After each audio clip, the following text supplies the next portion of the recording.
Alright, welcome back everybody. Thank you for watching another video. Today we're going to have a look at the Hellcat Osp version. Basically, it's their optics ready version. And I've been looking for this pistol for such a long time and I cannot wait to get into it. But before getting started, just a quick reminder, if you wanted to make a quick $10 donation via Patreon, I'll send you out a set of 4 of one of these 5 designs. I'll have that link in the description below. Basically, you got like a fantastic flannel, the superscript design, fancy floral, lucky 4-leaf clover, and the dirty diamond. Again, I'll leave that donation link for Patreon in the description below. But let's have a look at the Hellcat. Alright, so the Hellcat comes in a cardboard box.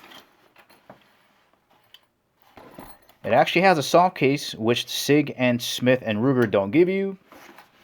Also comes with this pretty sweet mag loader. You get 2 magazines. In here right now is the 13+1. That's what that looks like inserted into the pistol. And you also get an 11+1 with a pinky extension. That looks like that. And in case you wanted either of these magazines to fit flush, they have the adapter plate. Alright, let's start off by having a look at these iron sights. Man, when I look at these iron sights, the quality and how robust they are, I think back to when I first started shooting. You know, most pistols came with a 3-dot system. You had 2 in the rear and a little tiny dot in the front. Or if you had like a Glock, you had a squirt-off U-notch in the back with some outlining and a tiny little white dot in the front.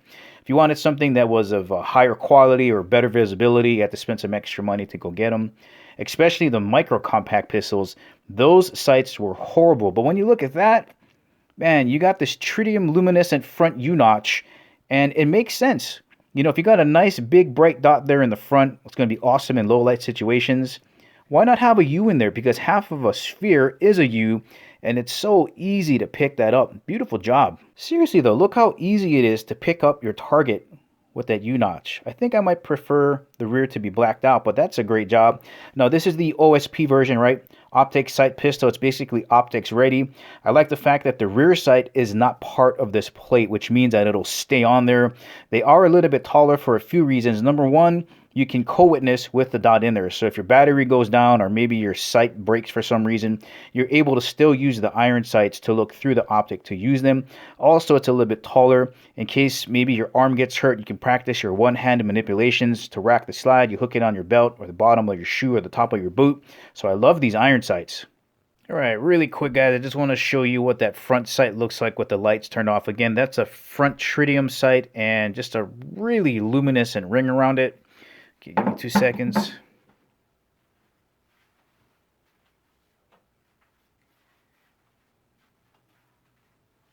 So I'm not too sure how well this is going to show up, but it is a bright ring. Look at this thing, guys. Oh my god. Let me see if I can get a close-up of it. So you can see the dot there, the tritium dot, and the ring around it. Let me see if that's going to autofocus for us. But yeah, that's what that front sight looks like. Incredibly bright in the dark. And if you're wondering what footprint pattern this uses, it's the same all the way around. SIG, Ruger, Smith & Wesson are using the same footprint pattern as the Shield RMSC. Let me rotate this around so you can have a look at the thickness of the slide here. You're going to find that most of the new micro compact pistols are just about 1 inch across this way.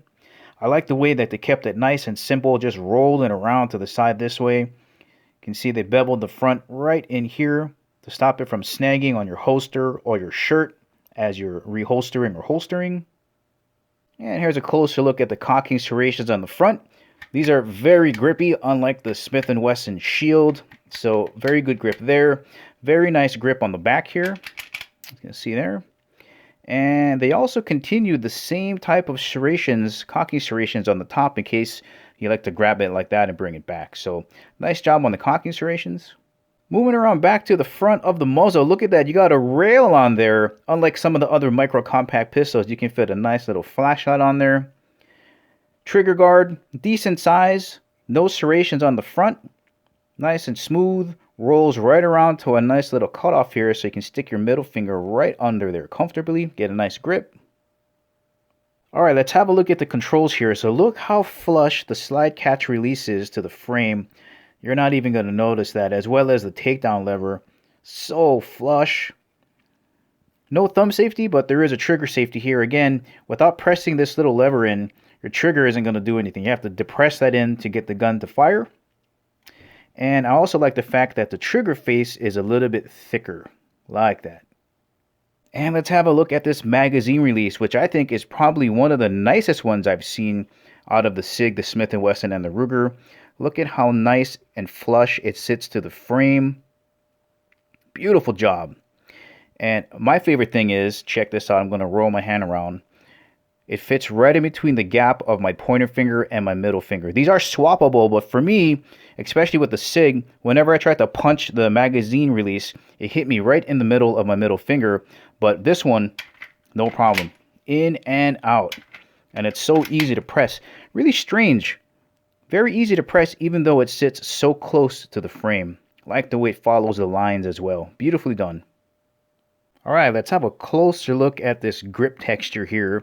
If you check out Springfield Armory's website, it's called Adaptive Grip Technology. And under a microscope, what it looks like is there's two layers. The first layer basically looks like a bunch of cut off pyramids, like the tips cut off. And then supposedly when you squeeze down into it, that top layer gives in, and there's little spiky pyramids with the top still on under it. So what that's meant to do is be comfortable while you're carrying it against your body. But when you really need that grip, those shorter spiky pyramids are underneath. And I gotta say, this grip texture is very comfortable. It's not too rough, but yet really, when you rub your fingers against it, you can feel that grittiness. So I like that grip texture. It's very comfortable. Now, adding on to the comfort of this grip texture are a couple of things. Number one, this grip angle. I like the fact that it's more straight up and down like a 1911 versus a little bit more angled like a Glock. I think that this grip angle helps me control the muzzle rise a little bit better. I like this palm swell in the back here, how it's nice and well-rounded, really fills up the hand. And if you look right up here, you got this nice deep beaver tail in this tang area, and it really lets it go really deep into your hand.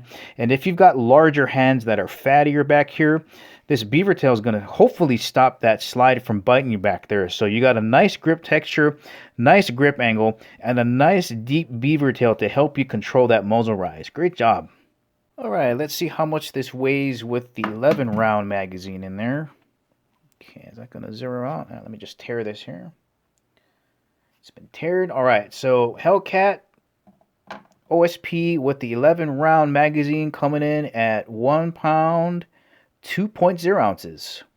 Let's have a closer look at this trigger. Okay, right about there, I'd probably give that an 8 out of 10 for smoothness, getting us to the wall. Let me give you a nice smooth pull here. All right, so a little bit of creep in there. All right, so here's the reset. Not bad. Another smooth pull for you. All right, let me try to give you a couple of slow pulls in here. All right, here we go. Nice and slow. You can see the creep there. Oh.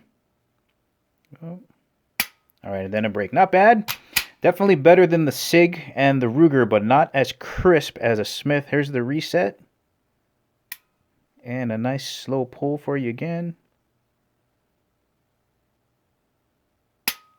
Okay, but a little bit better that time. Reset. And a slow pull.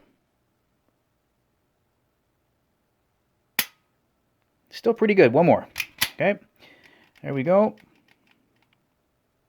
Creep, creep, and a break. One more reset. And one more slow pull. Creep in here. Definitely twice. Third creep, not bad. Okay, decent trigger. Let's get some measurements as far as how heavy the trigger is. All right, pull number one. Make sure I got that cleared out. This does feel like a nice crisp trigger, but a little bit more on the heavier side. So here's pull number one. 6 pounds, 10.5 ounces. All right, there's number one. Comes number two. Make sure it's cleared. Hook in here. Number two. 6 pounds, 1.5 ounces. So definitely in that 6 pound range. Can we go under 6? Last pull.